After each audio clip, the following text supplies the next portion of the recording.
Welcome back to Diablo Immortal. Today I'm here with Gwen, and we're going to be talking about some of the best, most exclusive farming spots inside of the game. Plus, of course, a lot more regarding why we're farming, why we're pre-farming, and all of that. Gwen, thanks for coming back to the channel. I appreciate it. How you doing? What's going on?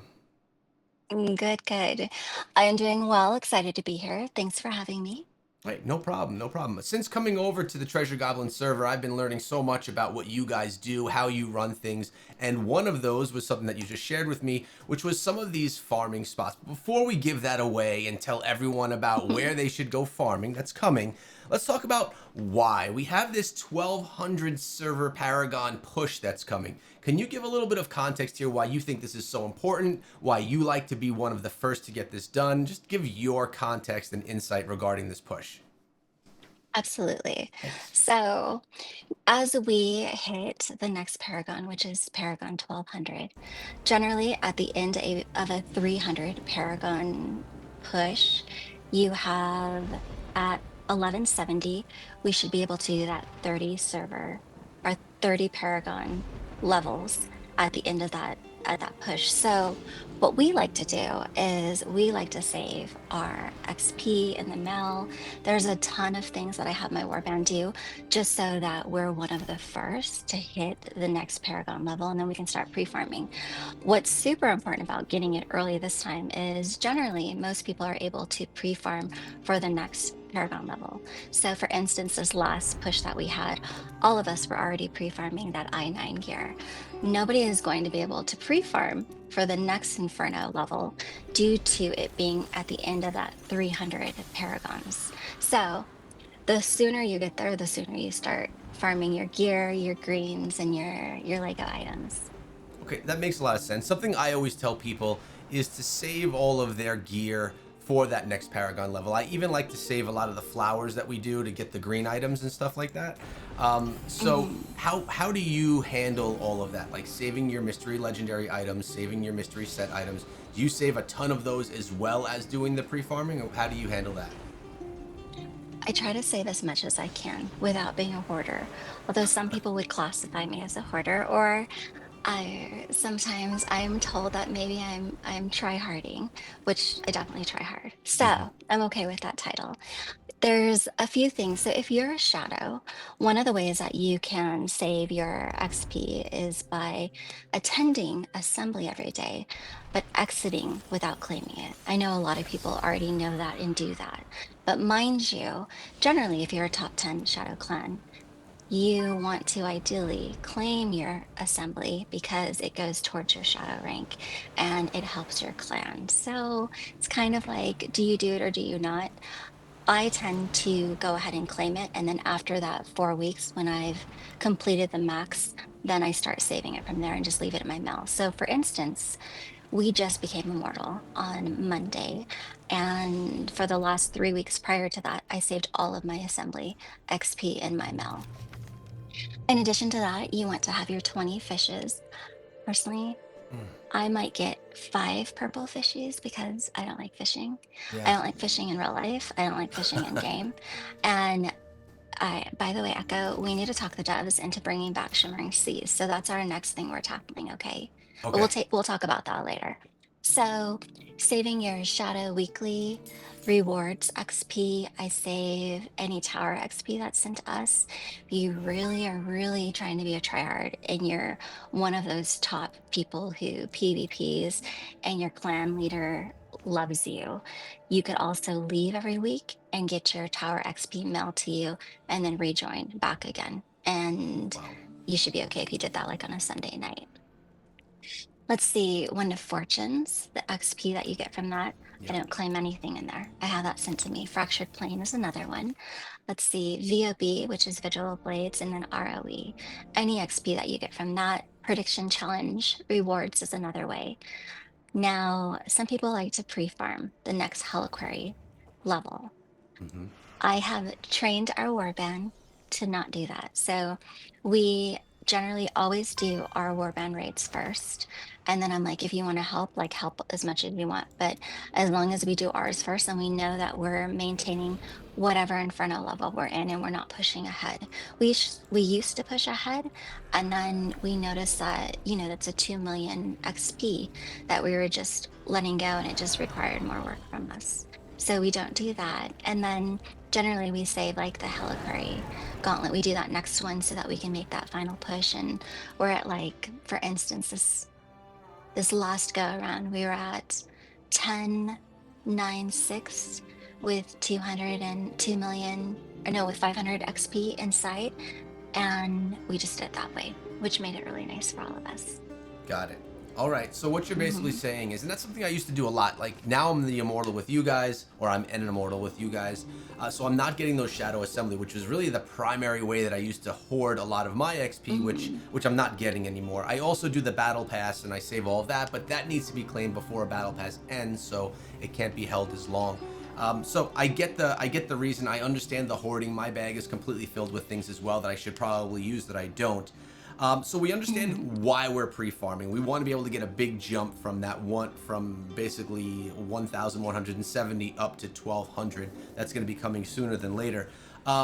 Why don't I, while we're talking now, throw some of these farming spots that you've collected on in the background? I'm basically just going to pop them up on the Okay. screen. We don't need to talk about them individually, but it's showing you each of the zones that Gwen specifically likes to farm in, with a big X over why that spot is, or where specifically on the map is that good spot. Now, you did Hmm. say we had a little something, and this is the reason why you kind of said that hopefully the developers don't watch this video, because we're going to give you have a little tip that I haven't even heard yet regarding how to Hmm. not die from poison when you're farming inside of the game. So why Okay. don't you give us a You little bit of can't, a detail? so Echo, you can't share this video inside of like the Diablo Discord, Of partner course, Discord, okay? no We problem. can't tell them. So everybody, shh, this is a secret. So, as you know, we have poison, and the poison came back ferociously. So, the way we've been avoiding it, unfortunately, we can't just stand there and like auto attack and AFK for hours. What you actually have to do is, what we've noticed is that when we're farming, we leave the zone. And when we return to the zone, we have about a 20 to 40-minute window where you're not attacked by the poison. And so generally, like what I do, my favorite places to farm is like Royal Crown and then SW, which is Charvel Wilds. And what I tend to do is you have a spot where you can use your portal to go back to town to the nearest safest zone, or West March. I tend to just toggle that and go to West March, turn in right by Elder Rifts, and then return. And then I'm good. And I'm good for approximately 20 to 40 minutes. Some people like to go to just different zones. Some people will go to, let's say, their warband room by just toggling on that and coming back Okay. and avoid poison that way. But this is how we are avoiding poison. Okay, so now this is the question that people are going to be asking, and people are going to be upset because we're talking about farming in this fashion. Why is it so important to farm like this heavily for your accounts and your warband mates and clanmates? Why is it so important to farm this intensely? I guess we could say. So for me, it's several factors. Number one is I don't have a lot of scrap. So I enchant my internal affixes. I tend to, like, for instance, I have 1,500 Terra essences in my bag that I buy off the market because I class change a lot, and Jeez. it's very, very expensive. And I've talked to the devs. I'm like, oh my gosh, everything is so expensive. Like enchanting my gear, like I have nothing. I don't have any curse. I'm like a poor person. So I need everybody to feel really sorry for me and help the devs, like get them into a good spot where they will increase the poison time and then they will decrease how much it costs to enchant your gear. But then, that inferno push. Like I Right. need to get to the next inferno so that I can go ahead and farm my right side and my left side.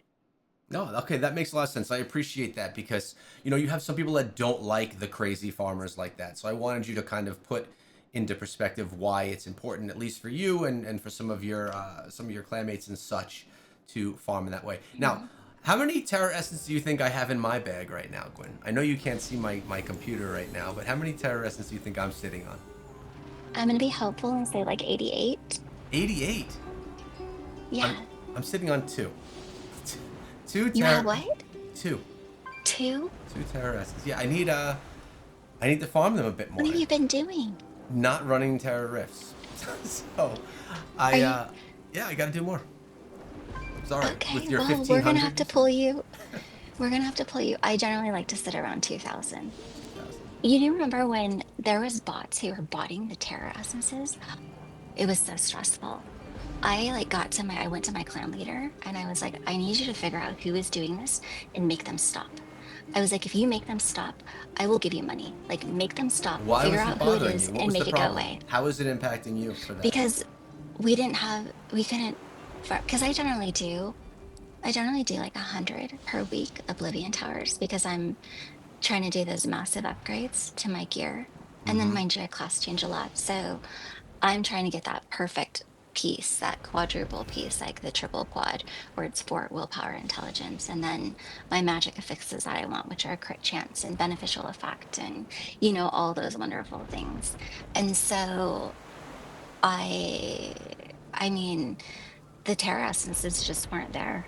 It was just constantly at zero. And then I have my friends who farm for me, and they would farm like jimmies or terra essences and sell them to me. And these bots were just stealing them from me. I was literally being robbed. You were being robbed by the I know bot. it's dramatic, but I was No, being robbed. no, it's funny. No, that's good. I'm glad that you broke it down. Okay, cool. So we shared all the farming spots.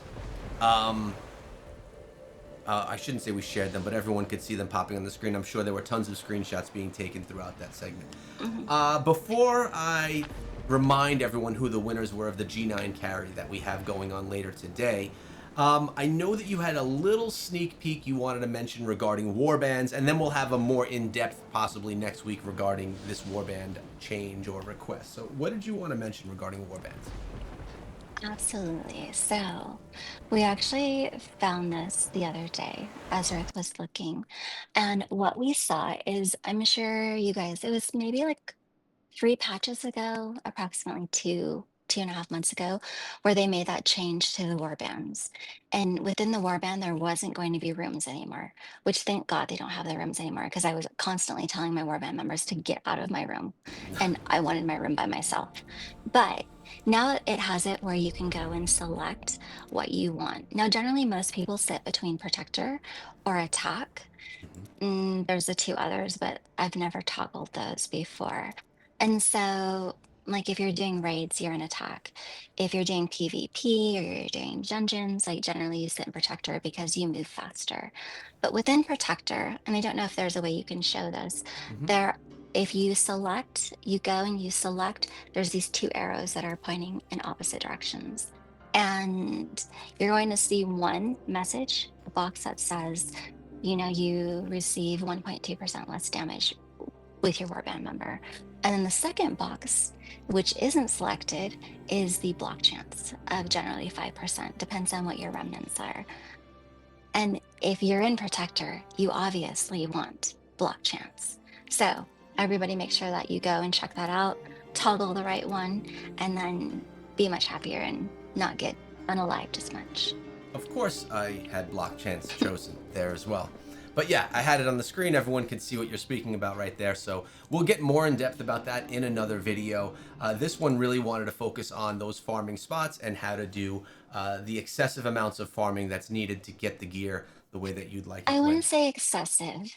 It's just like during the day, maybe when you're away, and then be respectful, people, of those who are doing bounties. Like, don't get so upset because somebody ran through.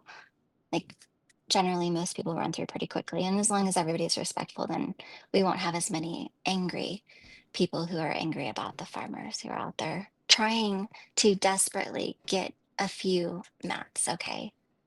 We don't want angry farmers, and we don't want angry people that hate farmers.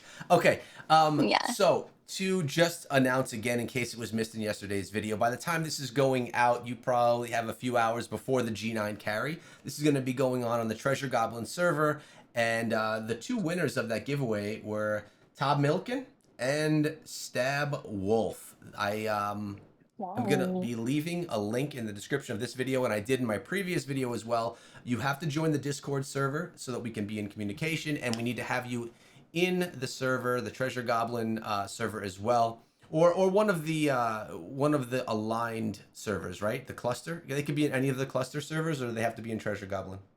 This one is so Treasure Goblin is made up of four Mm-hmm. servers, and that's Arcane Valor, Mask of Jerem, Treasure Goblin, which is where we sit, and then Lysander. So as long as you're in one of the four in our server cluster, then yes, you are eligible to be carried in G9 by Echo, myself, Ezra, Rhaegar, and probably Moosey is who I probably will have be that fifth, and then we'll carry you to greatness. Carry to greatness and get Hmm. that nice teleport as well. Cool. Gwen, thanks again so much for coming through. I appreciate you sharing some of your personal favorite spots for farming. Maybe we'll run into one another in the world, and I'll wave as I run through and say hello. But thanks for coming to the video. I love this weekly series where we just kind of get on and chat about a certain topic inside of the game. Hopefully everyone found it valuable.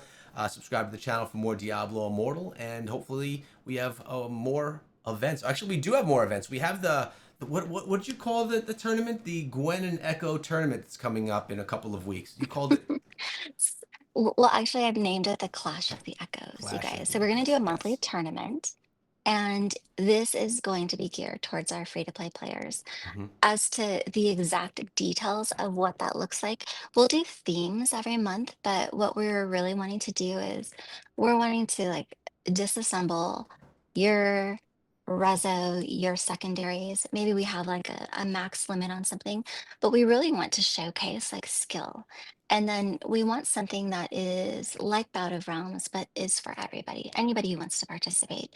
And it doesn't matter if you are spending money or you're not spending money. You just get to like enjoy it with us. Compete. That's what's so great about the whole war games is that we can put whatever requirements there are. Everyone will be on the same playing field, and those battles can be completely evenly matched. I love it. So that's a little tease. I'll obviously be bringing you guys more information as the weeks go on regarding that tournament. Hopefully, you all sign up. It'll be highlighted by me in a video, possibly even streamed, possibly streamed by Ezreth. I'm not sure, but it's going to be fun, and this is really a big part of why I came over to the Treasure Goblin. Gwen, thanks for coming to the Mhm. channel. I appreciate it, and I hope all you guys get some use out of some of these great farming spots. We'll see you back here Yeah, tomorrow laters. in another video.